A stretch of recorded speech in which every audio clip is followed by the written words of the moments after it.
Hey guys, welcome back to my YouTube channel. So today I thought, why not give people what they want and tell you guys about a story, because I know that I really enjoy story times, so I was like, why not bring one onto YouTube? Um, so let's get into it. Yeah. Anyways, I'm telling you guys a story about like a workplace horror story, because this is a pretty good one. And I was like, I need to share this because it's very entertaining and interesting.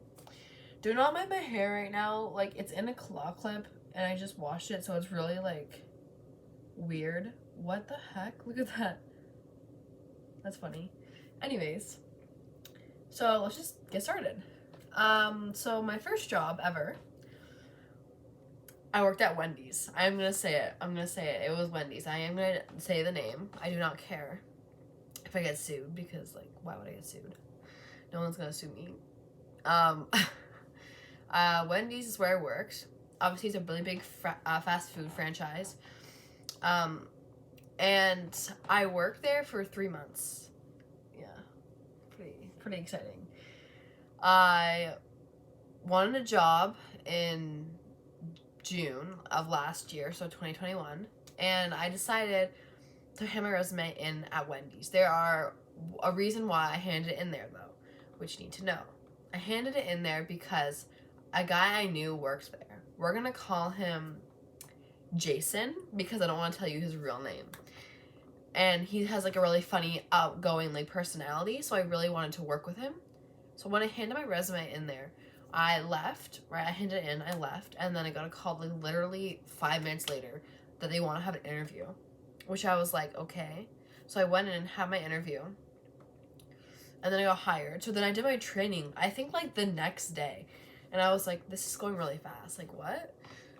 But whatever, I learned all like the stuff, like where everything was in the store and like whatever, and what I was going to be doing for my job.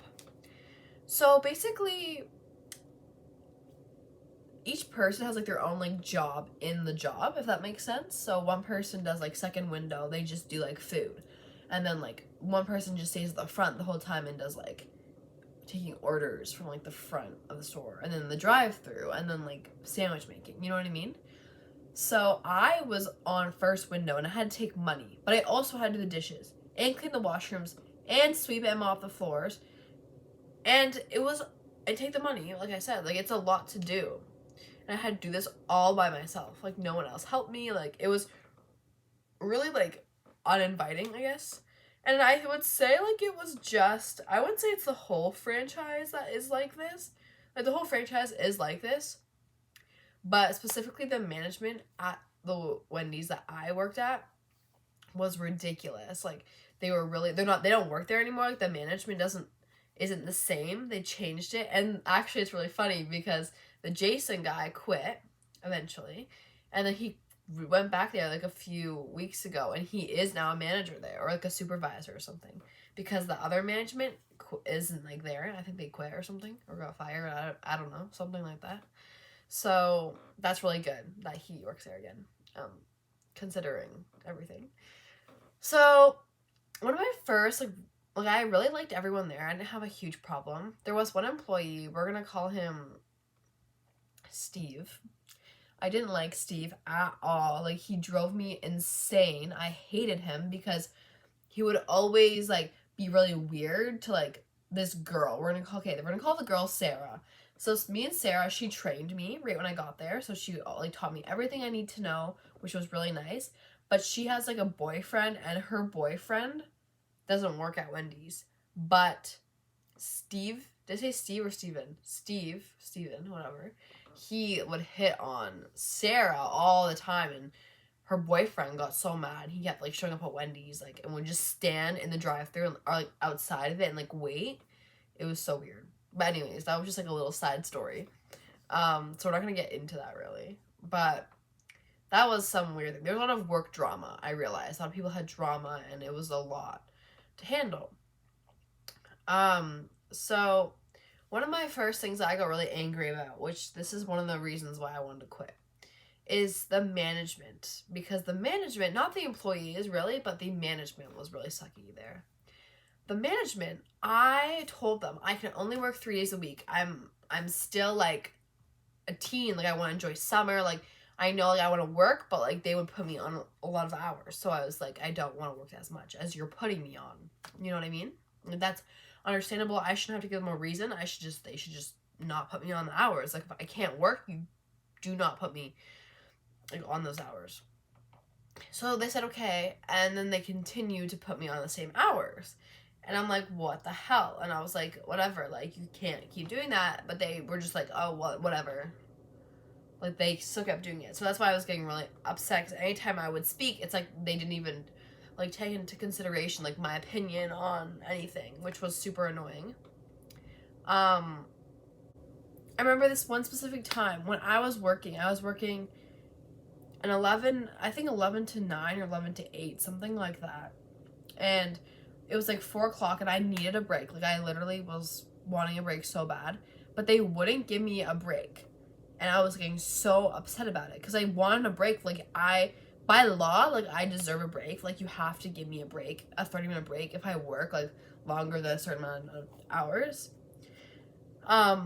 So I asked the supervisor, I'm like, can I go on a break? He goes, after like so-and-so gets back. So I was like, okay, like that makes sense. So I wasn't mad during this time. I was like, okay, that makes sense, like obviously.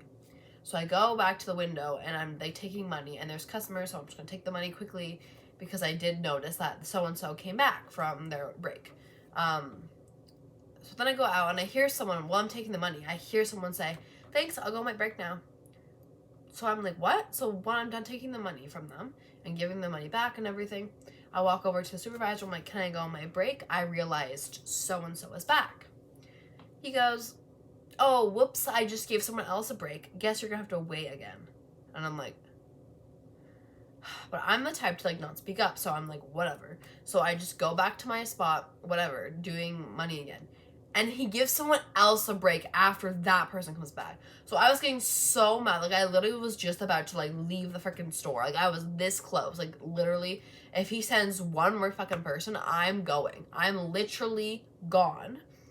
And he's like I literally I'm gone. Like I'm literally gonna go. I'm like bye. But then he's like, fine, you can go, because he could tell I was getting mad. So I'm like, okay, whatever. So another time, someone also went to the bathroom in the guys' washroom, and like everywhere there was nastiness, like shit, like everywhere. And I was like, this is fucking disgusting. Like I'm not cleaning this. Like there's like someone else can clean up. This is hella disgusting.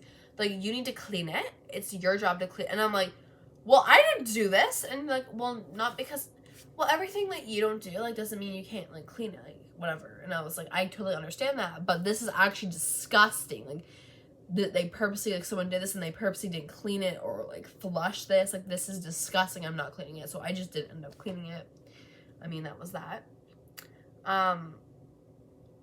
So when there was like, we'd have these like meetings, like the big boss of like the whole franchise would come to the Wendy's and they'd sit in the front and they'd talk with all the managers while the employees were in the back like wondering what they were talking about. And then when the guy would leave, they all would come back and they would say like what we're doing wrong or whatever. So basically the managers gave no shits about anything. They're like, whatever, like do you, like the nighttime shift managers, not the morning ones, but the nighttime shift, right? So she's like, you guys need to stop staying in the back, and like, you know, you're staying in the back for too long, because we all like, there's like this table in the back where there's like drinks, our phones, whatever. So when there was no customers and there was nothing to do, everyone would go in the back to get a sip quickly because we're thirsty, like obviously we need a drink, and they would get mad about that. So I'm like, why are you getting mad about that when like literally they would sit and sleep in their office and not even help us? Like it just didn't make logical sense in my opinion. I was like, this does not make sense. Like I don't know whatever. Like I don't know. Like it was just really weird. So yeah, and one of the management I don't know if this is like, I'm not like bullying him for this or anything. I don't know if he had a disorder or if this was something, but he thought he was younger than he was. He's like a 40-year-old balding man, or something like that. And he would try to hit on the younger employees, which was super weird because we're all like teenagers that worked there, mostly at night. And I thought that is just the strangest thing ever. Like, why are you trying to hit on younger people? And his name, we're gonna call him Bob because he really looks like a Bob. His name isn't Bob, but that is just for you guys to know.